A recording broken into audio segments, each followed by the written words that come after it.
علامہ صاحب وہ جنتی دروازے کا بھی بتا دیں، بہشتی دروازے کے حوالے سے بھی۔ بالکل، اس کے بارے میں بہت ساری علماء نے تشریحات و تفسیرات بیان کی ہیں۔ اب میں ناظرین کو اپنے انداز سے بتاتا ہوں۔ بعض لوگ اس پر بڑا اعتراض کرتے ہیں، جی بہشتی دروازہ ہے۔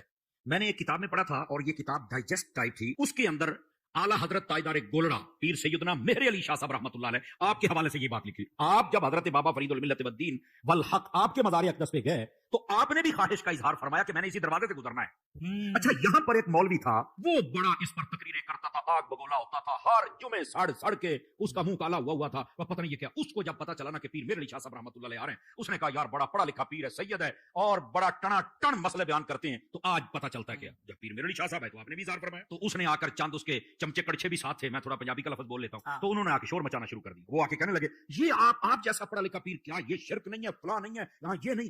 آپ نے جب دیکھا نا کہ یہ پورا جناب گرم ہو چکا ہے، آپ نے فرمایا بھیا روک کے ہماری بھی بات سنو گے ذرا، سمجھ آئی؟ اعلیٰ حضرت تاجدار گولڑا رضی اللہ عنہ آپ فرمانے لگے بھائی بات یہ ہے کہ تو ایک دروازے پر اتنا آگ بگولا ہو رہا ہے، مجھے ایک بات بتا، کیا اس کے دلائل تجھے حدیث میں نظر نہیں آئے؟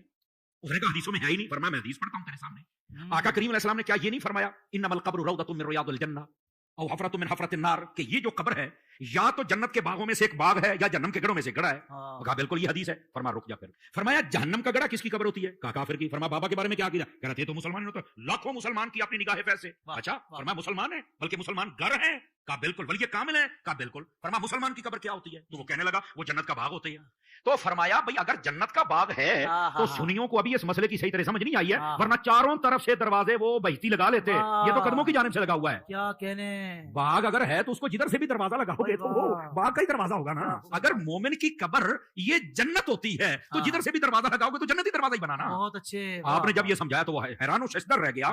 وہ بعض لوگ اپنے آپ کو کہتے ہیں میں اہل قرآن ہوں، میں اہل حدیث ہوں، بڑا کچھ کہہ دیتے ہیں، اور اصل بات یہ ہے، میں علامہ اکرام صاحب کی توجہ چاہوں گا، جس طرح آلو بخارے کا آلو سے تعلق نہیں نہ ہوتا، اسی طرح کئی لوگوں کا حدیث سے تعلق نہیں ہوتا، اپنے آپ کو کہہ ضرور لیتے ہیں۔ یہ کون سی بات ہے؟ سمجھ آ رہی ہے میری بات کی؟ یہ جیسے لوگ لکھ لیتے ہیں یونانی دعا خانہ، بھائی یونانی دعا خانہ اس کا یونان سے تعلق ہی نہیں ہے، پرلے درجے کا جاہل بیٹھا ہوا نام کو کیش کر رہا۔ اسی طرح کئی لوگوں کا قرآن اور حدیث سے تعلق ہی نہیں ہوتا، ٹائٹل وہ لگا لیتے ہیں۔ یہ آپ کو کس نے اجازت دے دی؟ تاجدار گولڑا نے ایک مسئلے میں بات سمجھا دی۔ میں پھر کہہ رہا ہوں کہ یہ حوالے کا معاملہ اللہ کے سپرد کرتا ہوں، جو میں نے پڑھا تھا مجھے مستحضر ہے، میں نے آپ کو سنا دیا۔ یہ آپ کے قدموں والا دروازہ۔ اور یہاں پر یہ جب سیدی امیر اہل سنت سے سوال ہوا تو آپ نے بڑا خوبصورت جواب فرمایا یہ ہمارے بزرگوں سے نسل در نسل یہ چلتا رہا ہے، اور یہ منقول بھی ہے، معروف بھی ہے اور معمول بھی ہے۔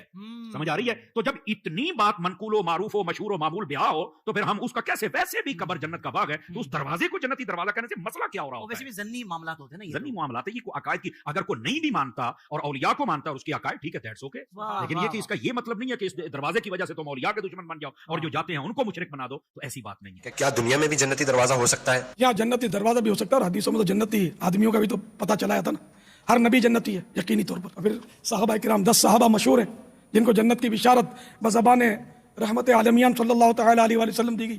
پھر یہ تو قطعی جنتی، پھر مطلقاً ہر صحابی جنتی، پھر جس کا ایمان پر خاتمہ ہو وہ جنتی۔ جنتی دروازے کی حقیقت بتاؤں میں آپ کو، اس کی حقیقت یہ ہے کہ حضرت سیدنا خواجہ نظام الدین اولیاء رحمت اللہ تعالی علیہ کے بارے میں یہ منقول ہے کہ انہوں نے بیداری میں محبوب باری صلی اللہ تعالی علیہ وآلہ وسلم کی پیاری پیاری زیارت کی، اور وہ بھی اس حال میں کہ خلفاء راشدین کے ہمراہ سرکار صلی اللہ تعالی علیہ وآلہ وسلم اسی دروازے سے گزر رہے تھے جس کو آج کل بہشتی دروازہ کہتے ہیں۔ اور آقا صلی اللہ تعالی علیہ وآلہ وسلم نے ارشاد فرمایا جو اس دروازے سے گزرا وہ امن میں آ گیا۔ تو اس حکایت کو، اس واقعے کو بے شمار اولیاء کرام رحمہم اللہ السلام نے برقرار رکھا، اور آج تک مسلمان اس کو تسلیم کرتے آ رہے ہیں۔ یہ ہے بہشتی دروازے کی حقیقت۔ میں بہشتی دروازے کی کیا حقیقت ہے؟ بزرگ فرماتے ہیں کہ انہوں نے خواب میں نبی علیہ السلام کو اس دروازے سے گزرتا ہوا دیکھا۔ اچھا، سبحان اللہ۔ تو نبی علیہ السلام نے جب اشری تھانوی صاحب کے خواب میں آ کے دیوبند مدرسے کی بنیادیں کھینچی تھی تو انہی پاک پتن والوں نے دیوبند مدرسے کو نبی علیہ السلام کا مدرسہ کیوں نہیں باندھ لیا؟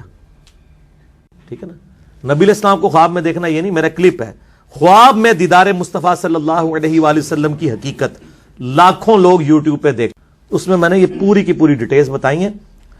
بہشتی دروازہ دنیا میں کوئی دروازہ نہیں ہے، خانہ کعبے کا دروازہ بھی بہشتی دروازہ نہیں ہے، ٹھیک ہے۔ ادھر ایک بدماش تھا، وہ کہتا ہے میں کعبے میں 5 دفعہ گیا ہوں اور میں ایسے ایسے کر کے مکے دکھاتا ہوتا تھا۔ پائی تو کعبے وچ دفن بھی ہو جا، اس کی بنیاد پہ کسی نے بہشتی نہیں ہونا۔ کیوں؟ بقیہ غرقت قبرستان میں 10,000 صحابہ کی قبریں ہیں، اور اسی قبرستان میں عبداللہ ابن ابی منافق کی قبر بھی ہے۔ کیونکہ قانوناً تو وہ مسلمان تھا, نبی علیہ السلام نے اس کا جنازہ پڑھایا ہے, بخاری مسلم میں آتا ہے, اپنا لعاب دہن اس کے منہ میں ڈالا ہے, تو مسلمانوں کے قبرستان میں سے دفن کیا ہے. تو اب کیا جی, وہ چونکہ مدینے میں دفن ہوا, آپ نے جنازہ بھی پڑھا دیا, تو اس کی وجہ سے بخشا جائے گا؟ قرآن نے کہا سب سے نچلے درجے میں ہوگا. نبی کا جنازہ پڑھانا, نبی کا تھوک مبارک, نبی کا کرتا مبارک کوئی نفع نہیں دے سکا. تو تواڈے بشتی دروازے تے سب بڑھائے بڑھوئے نے اپنے. ہاں, دنیا میں ایک جگہ ہے جسے جنتی ٹکڑا کہا گیا ہے, وہ بخاری اور مسلم میں حدیث ہے, میرے گھر سے لے کے میرے ممبر تک جنت کے ٹکڑوں میں سے ایک ٹکڑا ہے, لیکن اس میں یہ نہیں ہے کہ جو اس میں آ گیا وہ جنتی ہو جائے گا نہ.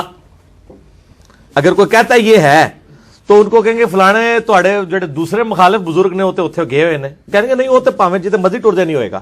تو ان کا تواڈے بھی جتنے مرضی ٹر جان اینج نہیں ہوتا, ٹھیک ہے نا, نہیں ماننے کے لیے تیار نا. ادھر سے جتنے ہمارے سیاسی لیڈر, فوجی لیڈر باقی جاتے ہیں وہ بیٹھے ہی ریاض الجنہ میں ہوتے ہیں, ان کے لیے ریاض الجنہ خالی کرا دیا جاتا ہے. بھائی وہ تو چوکڑی مار کے بھی کوئی بیٹھ جائے جنتی تو نہیں ہوگا, وہ جنت کا ٹکڑا ہے. آپ وہاں جائیں, اس پہ امام بخاری نے باب باندھا ہے کہ قبر رسول سے لے کے ممبر رسول جنت کا ٹکڑا ہے. نبی علیہ السلام کی قبر مبارک, حضرت ابو بکر عمر کی قبریں, یہ جنت کے ٹکڑوں میں سے ایک ٹکڑا ہے, زمین کے اوپر جنت کا ایک ٹکڑا ہے. لیکن اس کے اندر داخل ہونے سے کوئی جنت میں نہیں داخل ہو جائے گا. احمد بریلوی صاحب نے ایک شعر لکھا ہے, جنت میں آ کر نار میں جاتا نہیں کوئی. انہوں نے اسی کے اوپر شعر کیا. وہ جب وہ جنت البقی اس میں بیٹھے نا ریاض الجنہ میں, تو انہوں نے کہا کہ جب حدیثوں میں ہم نے سنا جو ایک دفعہ جنت میں چلا جائے گا دوبارہ دوزخ میں نہیں جائے گا.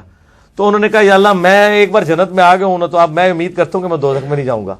تو یہ شعروں تک تو بات ٹھیک ہے, ورنہ تواڈے سیاسی لیڈر جنہوں تسی انہی گالاں کڈ دیو دل وچ, وہ تو سارے ادھر جاتے ہیں, وہ تو کعبے کے دروازے ان کے لیے کھلتے ہیں, تو قبر رسول کے لیے ان کو بھی اندر لے کے جایا جاتا ہے. کہتے ہیں نہیں وہ نہیں جان گے, تسی بھی نہیں جاؤ گے بھائی, کوئی بھی نہیں جائے گا. اس طریقے سے کوئی جنت دوزخ کا فیصلہ نہیں. ٹھیک ہو گیا جی.